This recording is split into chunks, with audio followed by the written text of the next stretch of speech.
All right, all right. Hello, everyone. My name is Stephanie Brown. I'm the host of the In Between Artists podcast. I'm joined today with my good friend, artist, curator, Sierra King, founder of Build Your Archive. Sierra was kind enough to answer the call. I wanted to close out my first season, my pilot season of this podcast with my own creative story. And I wasn't going to interview myself. So I asked Sierra to help out. And hopefully, you have seen that full episode. If you have not seen that full episode, you can watch it wherever you enjoy podcasts on Spotify, Apple, iHeartRadio, all the places, you name it. You can watch it. And it's also available on YouTube as well. So today we're, going to do what I'm usually doing on the bye weeks after an episode has aired, where we get to catch up with the artist. And, well, I guess I'm the artist this time. So we've got a couple people joining us on IG. Please feel free to drop any questions in the chat. Otherwise, Sierra and I will just do what we do and chat. How you doing, Sierra? I am good. Kind of like, Present. yeah, very present, very here. Um, Trying to recover from an all nighter, but yeah, it's good. How are you? I'm good. I'm good. I had a very intense weekend. I was supposed to hear back from a milestone exhibition opportunity. I was supposed to hear back on Friday, and I had already found out that I made it past round 1, but the final round 2 was the last round. I was supposed to be notified on Friday, and I did not hear back. So, I was very tense all weekend, trying to busy myself with other things. On Monday, when I still didn't hear anything that morning, I nearly emailed them. That's how hungry I was. I was just like, are you kidding me? Like, at least tell me, like, am I in? Am I not in? Yeah. Like, if it's a no, it's a no, but like, don't leave me hanging, y'all. Um, and yeah, I went about my day, and I truly just tried to busy myself. Honestly, like Monday morning, I was pretty darn depressed. Not impressed. um, and it was one of those days where you just wake up not feeling great, and I Yeah. was in my feelings. So I just said, you know what, I need to take a nap. I need to take a nap and wake up and just try again. So that's what I did. I woke up and I tried again, and I had a whole day with my son, and I don't remember what we did now. But I got back that night and I got the email. I Was got, it a good email? it was a good email. I'm gonna switch my glasses because these are like blue light. Oh, okay. It's glaring on you. Yeah. But yeah, I got the email. I am in. One of 2 works that I submitted was accepted, and I am very excited to go public with it when I can. But yeah, so all good, happy feelings, happy emotions. Also a little terrifying because it's just like, oh, I got to really do the thing now. It was work that I was already thinking about, but it's a site specific installation, which is also a nice. It's at a milestone location for me in terms of like the exhibit. It is international. I can say that. uh, uh, Location. It is international, and it's a site specific installation, which is a really big deal because I've never gotten that opportunity yet until now. Being a photo based artist and like moving into installation, it's one thing to like do it, and it's another thing to be yeah. asked to do it. I pitched them a drawing, like literally ideas on paper. Like, no, this doesn't exist yet, but this is what I'm thinking about. This is the root of it. This is what it's about. And it just feels good to know that that was enough. That they heard me, they saw me, like they believed in my past portfolio of work, that this is something that I could actually execute on. So I'm really pumped to just like bring it to life and yeah, see where it takes me. With your installations are going into this new phase of like making work. Do you like, is it a uh, reverse engineering process with you, as far as like, like you're making these installations, but are you also thinking about how they'll be photographed? Mm. If you photo, how are you like documenting them, or how are they being like utilized in your practice? So my installations, I'm actually thinking about them as like moving pictures now. Because of the interactive aspect of my installations, not everything translates super well in photos, Mm, at least without like a person. You know, if I have a person interacting with the piece, then those stills are great. Um, but I'm thinking a lot about how am I going to document it with video, with people, without people. There's also the challenge of like longevity for mm, these installations because they're interactive. I have to make them foolproof. It's like, how do I encourage people to touch and interact without literally having a sign saying, you can touch me? So it's an interesting challenge of needing to make the work intuitive, but also kind of a if you know, you know kind of situation yeah. too for the people who spend the time with the work, maybe read the didactic, um, it's it's like a cherry on top. So I'm thinking about how the work will look in a still and how it will essentially that still or that photograph is how I also think about how the viewer who only views it and Mm, doesn't engage with it at all, like that will be their experience. So that's one layer. And then the next layer, I'm thinking of mm, it as a moving video kind of situation. What does the person who transitions from viewer to participant, what do they get to discover in the installation because they dare to touch or they dare to read the didactic mm, that will hopefully make it clear poetically, that they can interact with it. I've leveraged poetry to do that in the past before, and that's been successful. So that's probably something that I'll leverage again. mm. Um, the next question that kind of just like popped into my ether was, um, and I know we're in like this. You are in this like career transition Yeah. phase. So, have you thought about set design, or thought about how like it could these installations could supplement you in like maybe a theater production, or Mm. certain areas of like art in that way, or like movie sets and things? I've not thought about that. That's a fun thing to think about. Yeah, I have thought about what my installation work can be in like brand marketing kind of Mm, spaces. So I've thought a lot about that and um actively pursuing some opportunities to showcase the transferable skills there. mm, Because yeah, we're in the thick of the transition. I have officially been unemployed for a whole week. And that has been terrifying and exciting all at the same time. Honestly, it's a lot of self-motivating to the yeah, point that it's pretty darn exhausting. yeah. But it's just like it's now or never energy, but it's also really exhausting to just be so darn positive.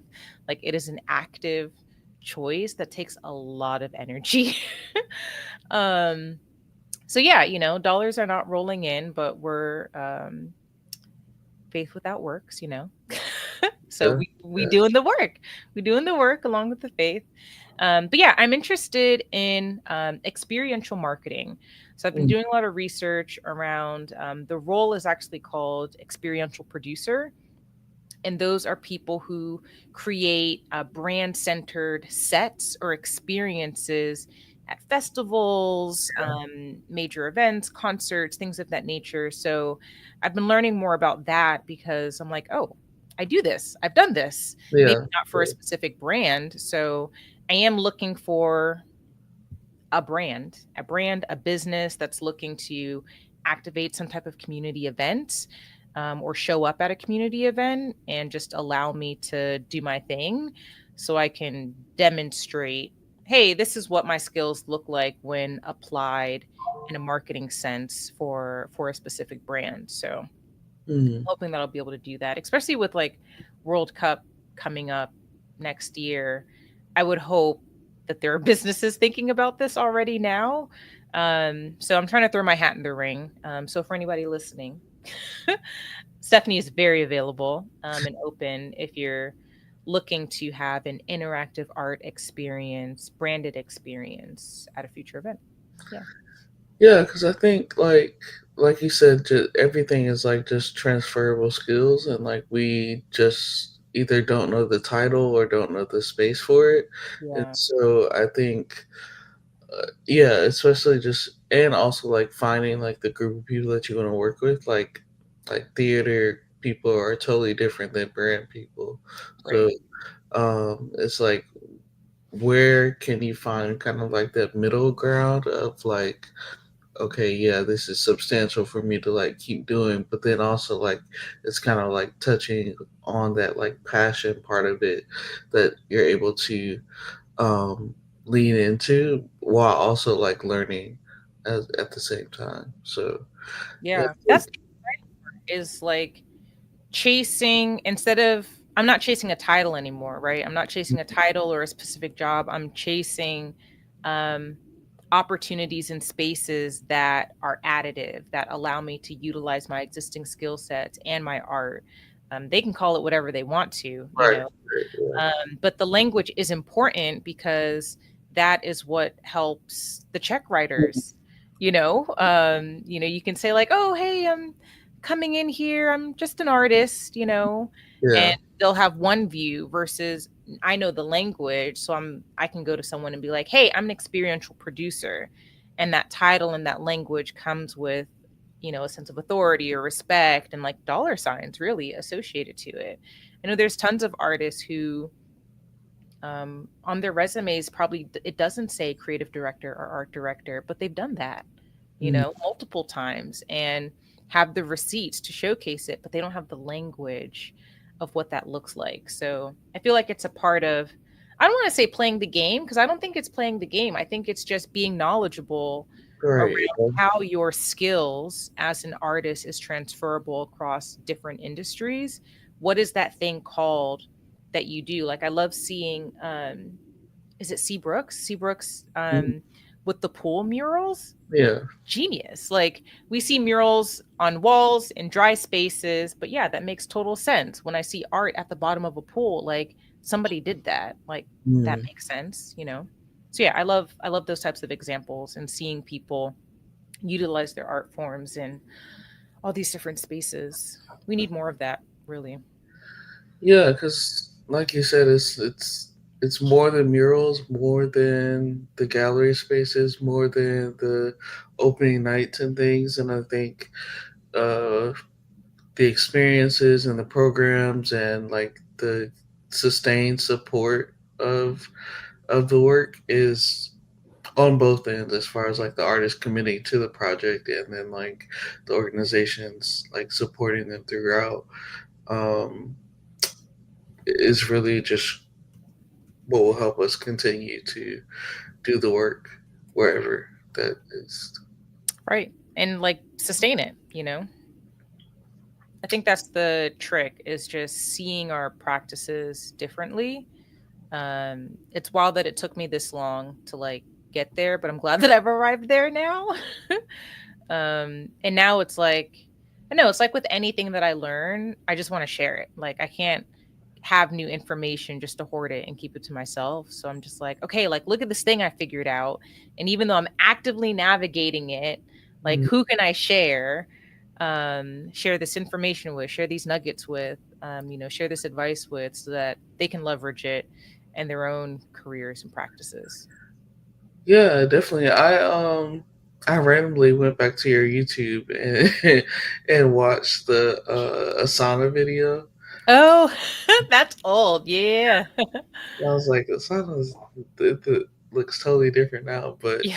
um, and but yeah, I believe either I told you about Asana or I was using it, but yeah, it's I think uh and that's kind of like my ethos as well. It's just like giving everything away for free that Yeah. you like get paid for, and Hmm. like it'll just come back to you tenfold.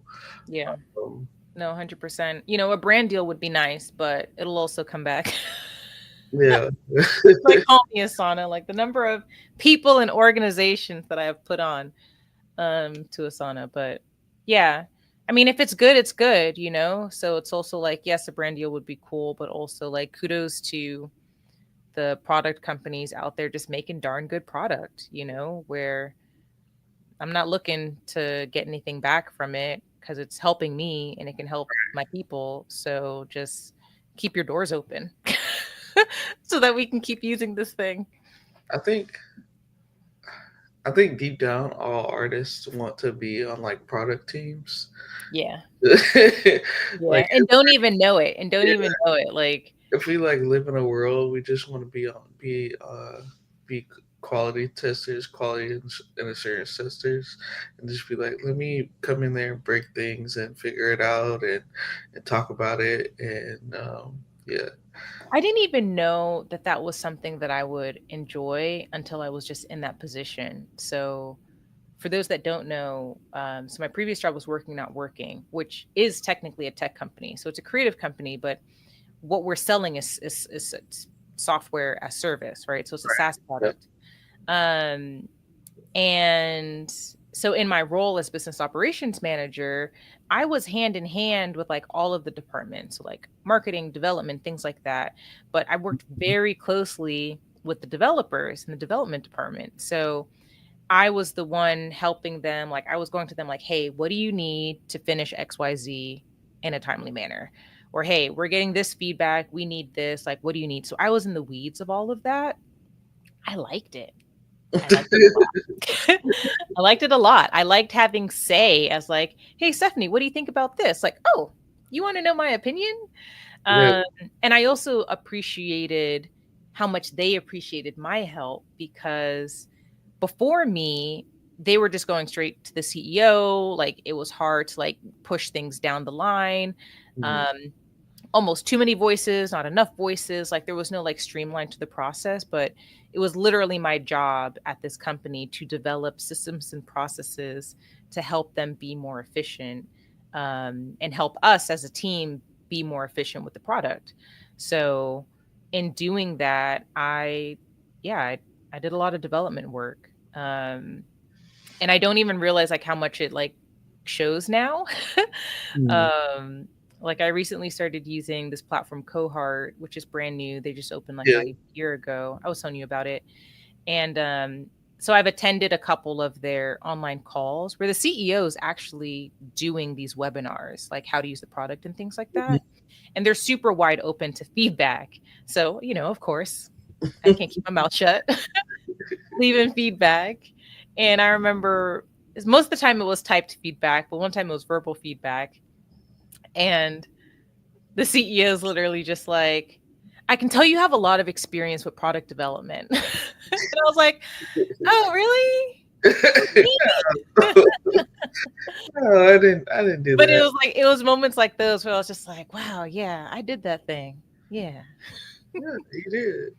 Um, I guess I know you've also worked with Artwork Archive, so uh, Yeah.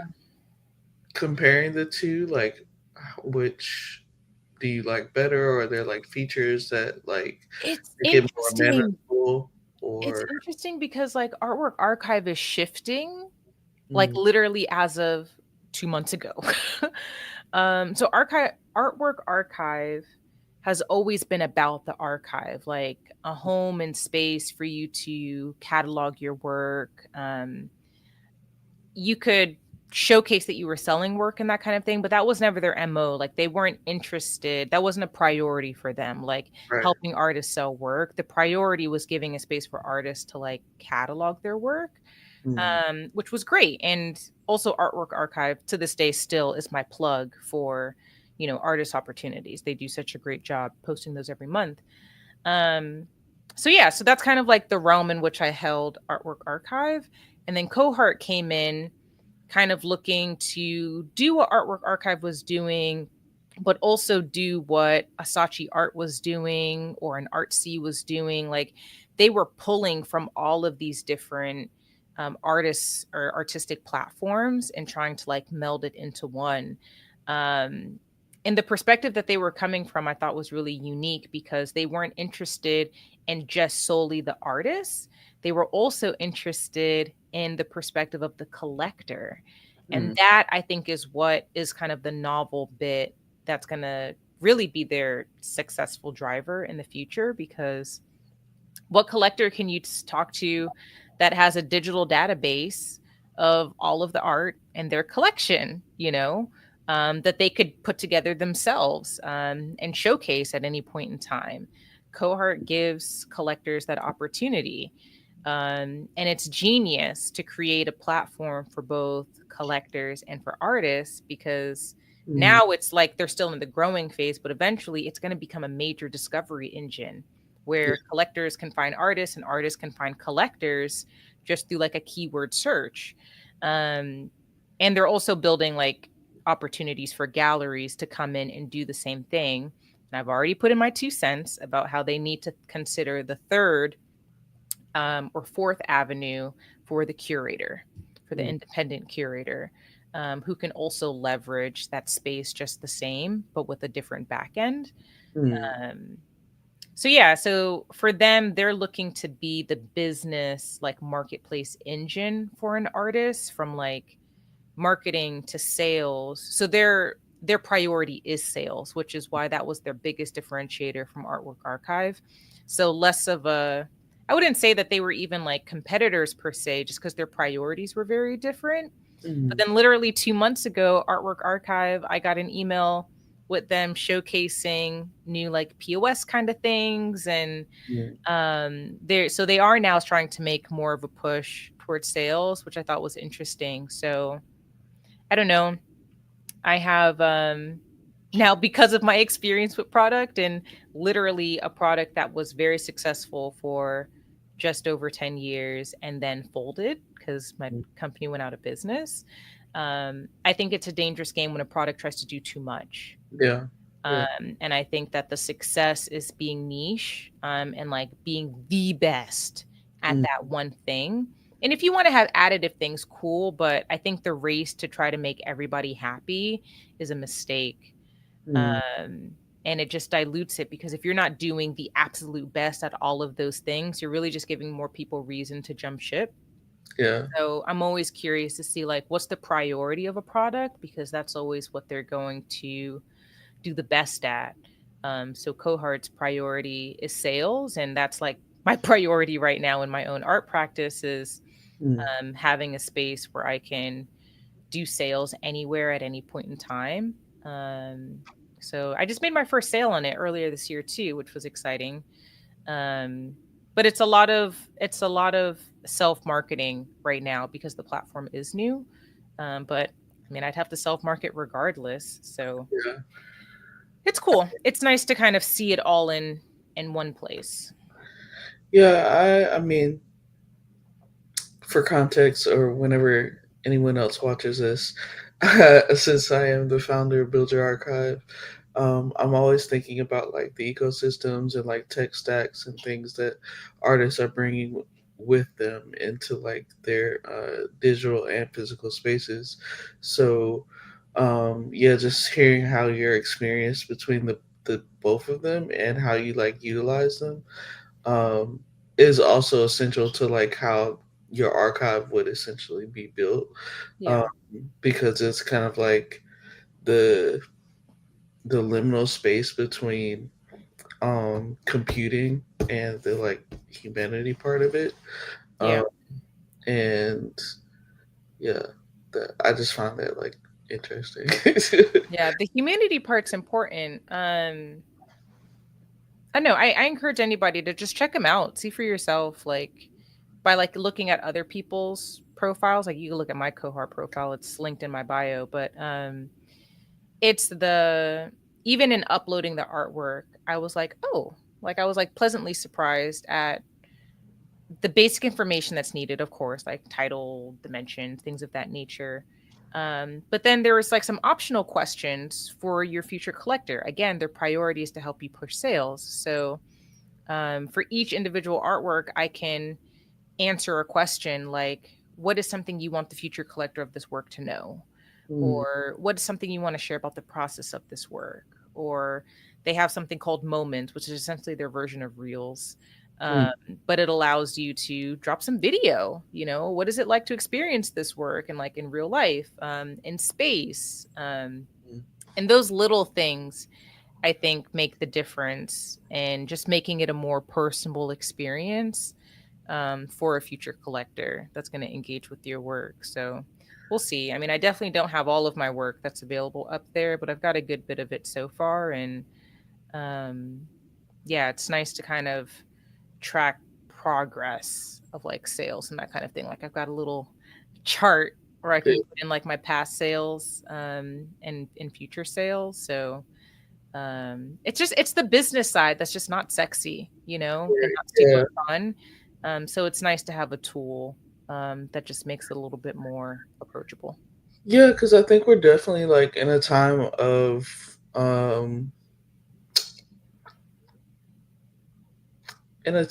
of where like either you have a gallery or you don't.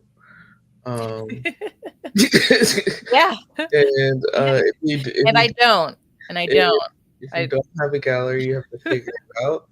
And the like figuring out part of it is also like, I guess, helping you set your own non-negotiables. Yeah. Um, even before you like try to step into that process of galleries, I Yeah. feel like a lot of artists try to move into that relationship too early, because they don't even know how like their sales process works. Right. They don't even know how their production process works.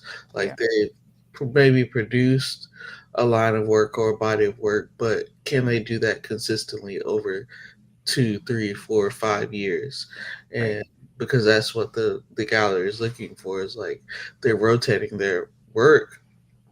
But it's like, okay, if you're an artist that only makes one piece a year, and that's not something that they want to commit to, then either you have to like increase your frequency, production frequency, or um yeah, look for somewhere else.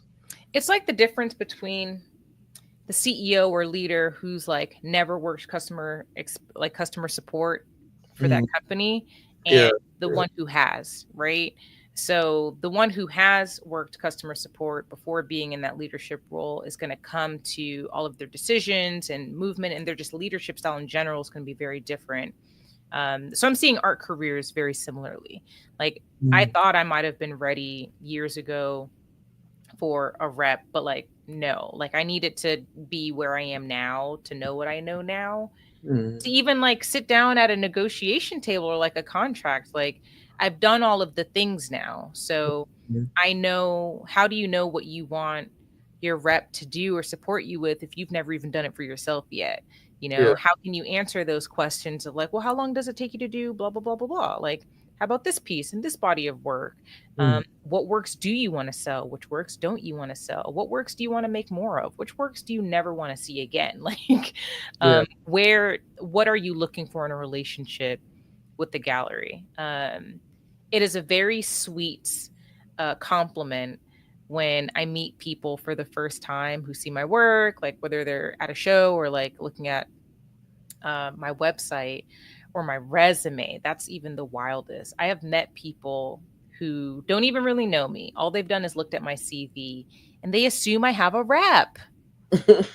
And it's like on one end, I'm grateful because I'm just like, well, go me. Like my CV Yeah. looks good, my presentation looks good, like all of those things look good. So go me. That was my labor, sweat and tears, blood, sweat, and tears.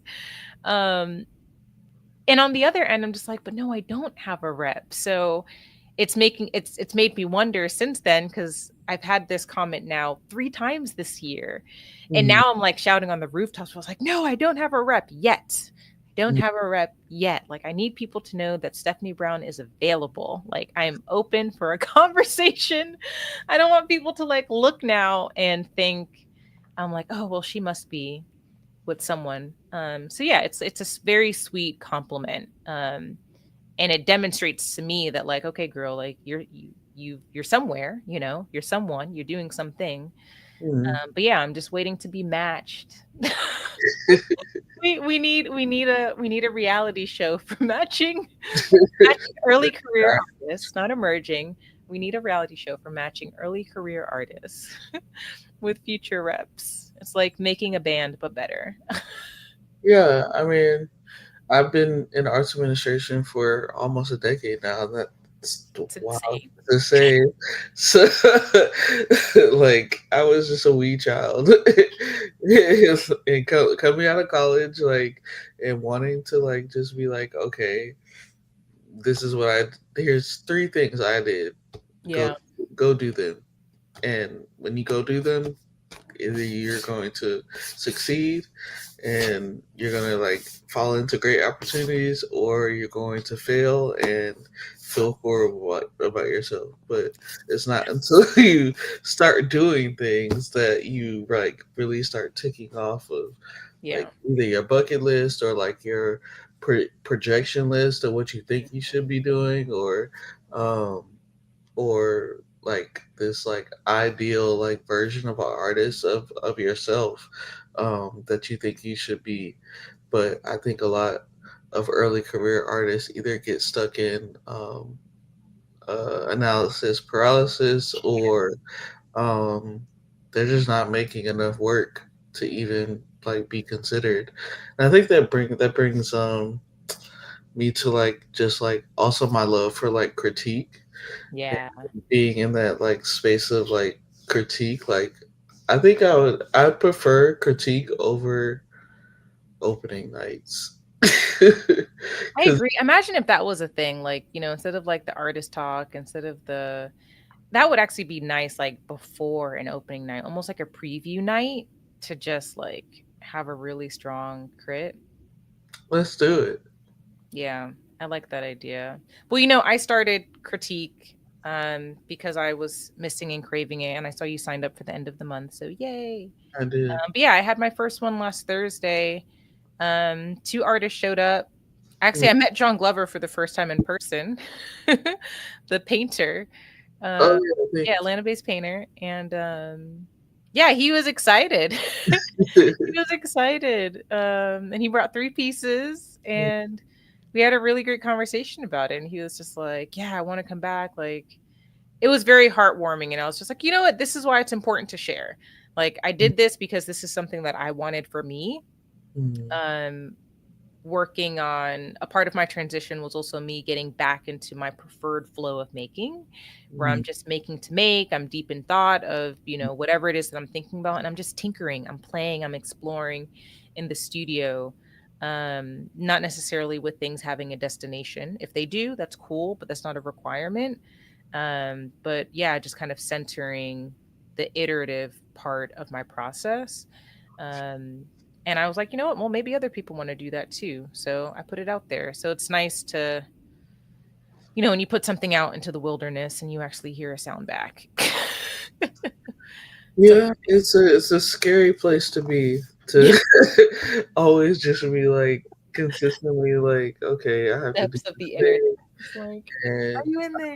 I hope that people come to my birthday party and Yes, that, exactly that. Just like, uh, you send out the invitations and you sit there in your cute outfit and you're just like, is anybody coming? Yeah, attend our birthday parties, y'all.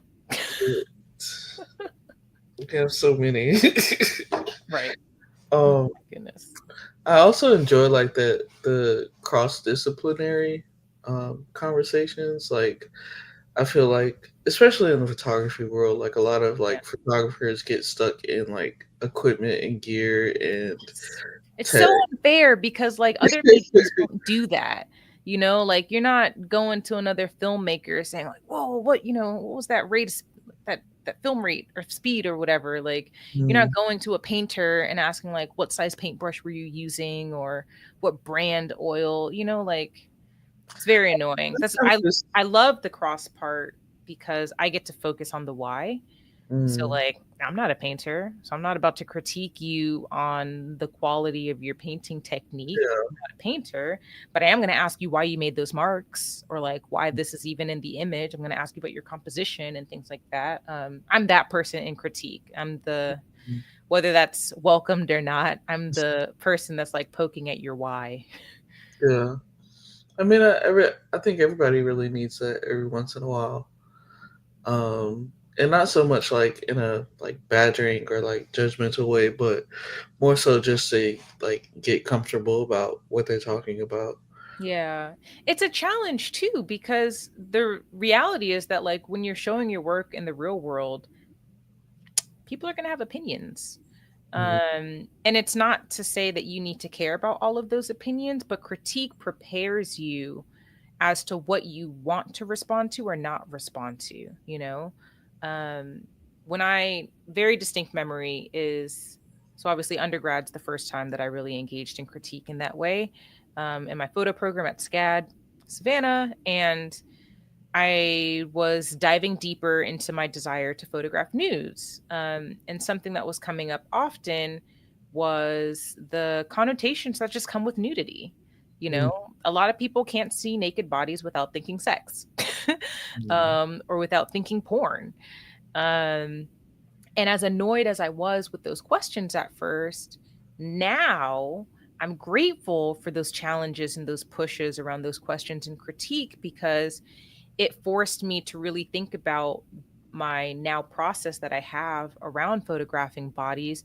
Every little bit is super intentional because I know that I'm working in a way and with a subject matter that can have a very fine line. And I'm not interested in construing those lines or being some gray in the middle kind of space. There's a very specific desire and interest in shape and light and composition. So had to set up kind of parameters and guides for myself as to what do I want to do? Why am I choosing to do that? And how am I going to do that in a repeatable manner that mm. establishes my now style when it comes to photographing nudes? But all of that was informed by those questions and the prodding and the challenging. So I wouldn't be bothered if somebody had that question today because now I have an answer for it because of critique. Or I know I'm not even going to address it because I know what I was doing. And honestly, I never have to address it anymore because I got clear from the jump. I know in my why and in my process, and it translates in the work that I do, which allows people to feel safe and regard my work in the way that I'm actually wanting them to regard it. So Yeah. Um, I guess this kind of brings us to like our next project that we're working on together. yeah, Here in my second exhibition at Hagebrooks Gallery, something else, something tender, I love that title. and yeah, I love the word tender. But I was watching. I mean, I told you about the documentary that I came across before I titled it. Giancarlo Valentine, the Baltimore photographer, and he was speaking about like the world building and the community making and how that's done outside of like the chaos of everything that's like happening politically and um, just yeah in the world, and so like in your own like spaces and in your own shared places, specifically as black people, like Yeah, that is the like our like bread and butter is to be able to like just hold each other in a way that is very specific and very like almost, and even I kind of spoke to this in the artist statement. It's almost like there aren't any really any words for it. It's almost inaudible. Like yeah, it's very it's much just felt. a feeling. Um, if you want to get into Maya Angelou's words, like people will like forget about like what you said to them, but they'll remember how you made them feel.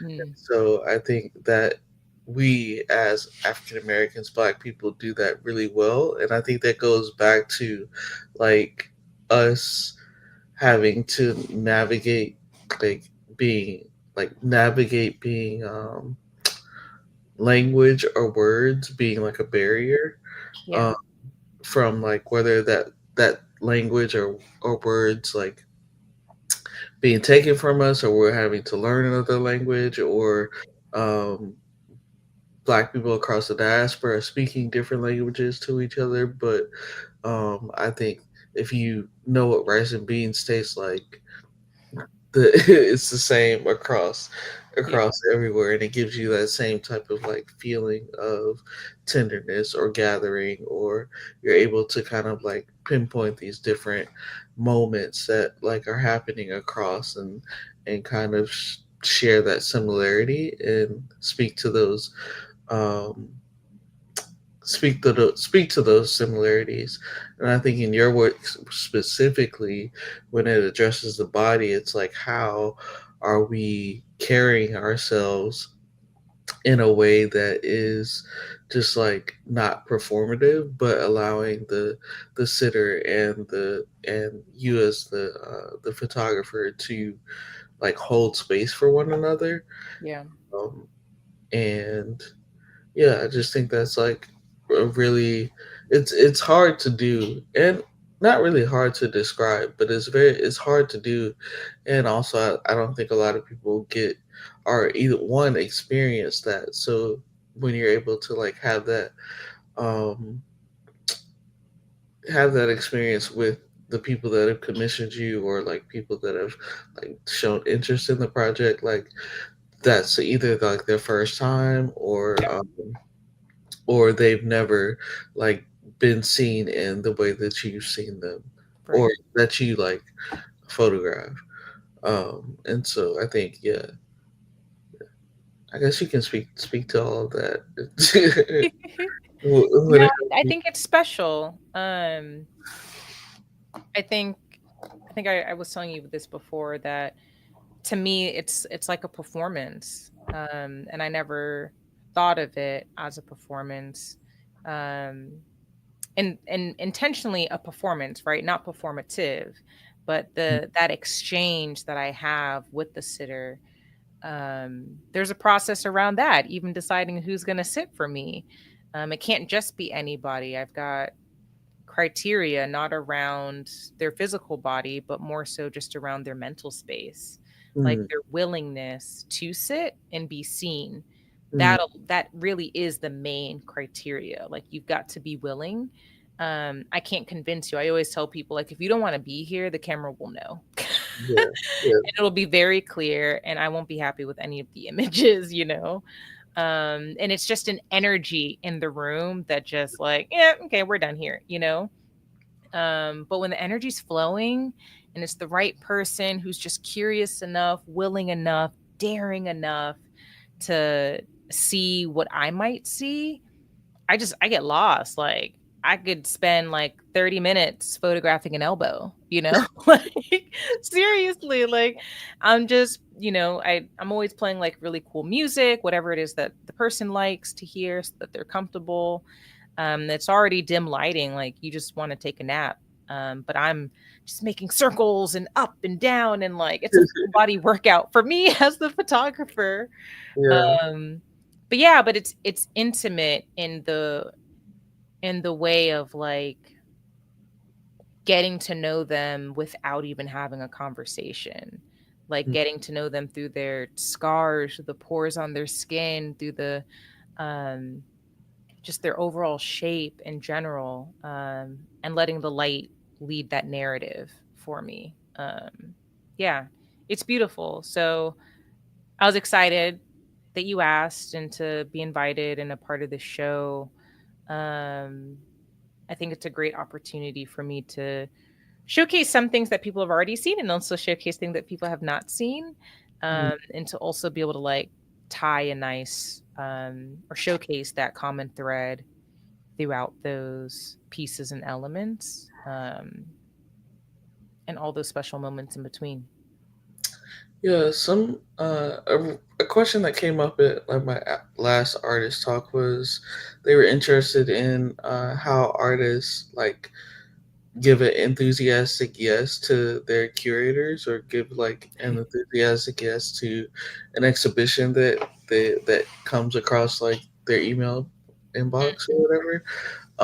And so like what are your I guess like five check boxes or things that you Mm. like are necessary for you to like say yes to an exhibition, uh, either locally or internationally. Yeah, so location's a big deal. In a general sense, like, is it going to be accessible? Like, who's going to see it? Um, if it's at an institution, do we like that institution? Things like that. Right now, I'm really interested in size. So I'm nothing against them. Just right now, I don't necessarily want to be in more like ginormous group shows, Mm, like to be a sea of names. I'm really interested, if it's not a solo show, I'm really interested in just more intimate shows of like 5 people or less, so that there's a more intentional and delicate like pairing that's happening that the curator's doing, and allowing our works to be in conversation with each other. mm, Um, so I think those are probably the two top things. I would say additionally would be, do I feel like this exhibition needs to be additive to my CV? So I've shown at a lot of places. I'm not necessarily chasing a particular number of exhibitions. yeah. It's all about quality over quantity. So I want to make sure that those things are in relationship with each other. And then also the curator. I think through when I got to be in your very first curatorial debut, um, at Mint. So I think what I actually learned through you, and your curator journey, is just the importance of developing really like honest relationships with curators. I mean, we were friends before you were officially a curator, but Yeah. um, but it's important. Just understanding, like our our careers are rooted in an ecosystem, so I Mm, want to be in a relationship with the curator, with the writer, or the critic. We need more of those. um the gallery director, the collectors, like I want a little bit of all of those people in my ecosystem. And honestly, this goes back to critique, because I'm mm, not interested in showing just to show. I'm interested in, my enthusiastic yes would be for an exhibit that allows me the opportunity to expound on who I am as an artist, my work, my practice, and what that means in relationship to other artists, whether it's other contemporary artists, in a general sense, or other artists specifically in that show. Those are all the types of conversations that I want to be having. I want to be documented and, disseminated, because those are the things that will help connect me to my future exhibition opportunity, or my future rep, mm. or just my future whatever. It's just more of that connective tissue that's necessary, um, in our world. Yeah. Yeah, yeah, the relationship building part definitely for me is yeah, after Mint, um I still keep up with most of the artists, and I think yeah, Rita was in the last show. She was also in the Mint show. Um, Jasmine was in that show. But yeah, I keep up with most of them. And while it not may be like a daily practice for Yeah. each and every, I don't have that much capacity. Right. But But you know where to find him. yeah, yeah, yeah. Yeah. Um, and I hope that like at least that what I'm, and I guess I could be as transparent as I want to be on here. Yeah. I'm hoping that like um, the next phase to build your archive can kind of fill that gap of ecosystem building, Mm, because that is like the first phase of like building your archive. Like yeah. you really have to be understand like who is the community around the artist and like who they're bringing with them to like properly like preserve the records that are attached to those like relationships, uh, Yeah. because it's always like relationships over records in that sense. And who's seeing them?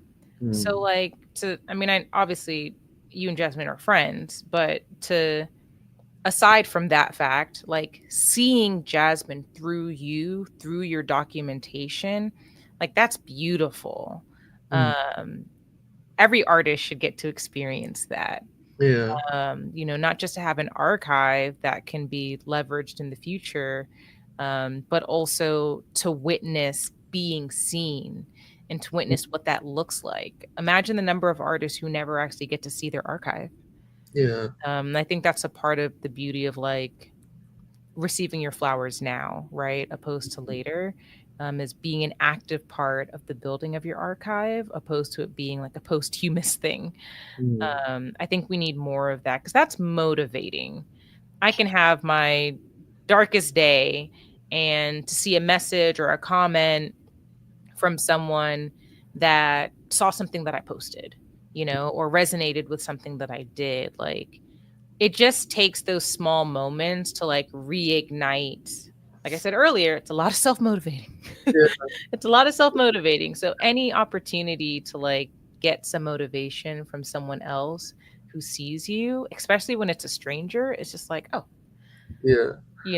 like I always try to share and be that person because I know how much I appreciate it when it happens for me. So Definitely the mutual witnessing of it all, is like definitely like the motivator.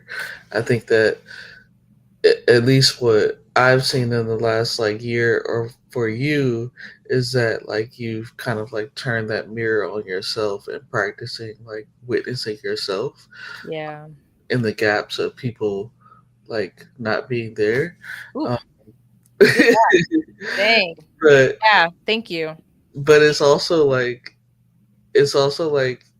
you have like you know you have to do that type of Yeah. witnessing for yourself for other people to see you in the way that you're working. Yeah. um, and I think that everything that you've done thus far, as far as like all the videos, all the podcasting, all the sub stacking, um, like it's moving more towards embodiment. And I think that like thinking about it less as a as content creation, and yeah, Yeah. moving more towards like an embodiment of a practice is is what really makes the hardest days the easiest ones, Yeah. because you're just in like the flow of it all. So I guess this is me, the segment of the podcast of me giving you your flowers Yeah. for for showing up in your practice in the ways that you have this year, because it's definitely been just nice to see, and really someone just go after their career in the ways that like that has been on like their to-do list for so long, because a lot of people don't get the time and the space to do it. So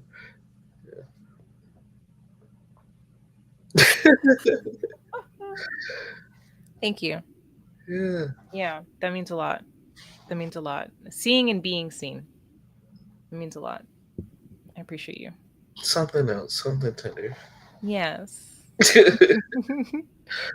Well, thank you, Sierra, for joining me again. For those of you who have not seen it, again, last episode of season one is out anywhere that you like to listen to podcasts. You can watch this beautiful video of Sierra interviewing me on my living room couch. filmed by Cameron Harris and Rin Productions. And yeah, that's a close and a wrap for my first season of In Between Artists. Happy to take recommendations for who I should interview for season two. Actively seeking sponsorship um, and support to film the production of season two, which will hopefully happen this fall. So, season two of In Between Artists will launch winter, top of next year, 2026. Thank you all for joining us, and later.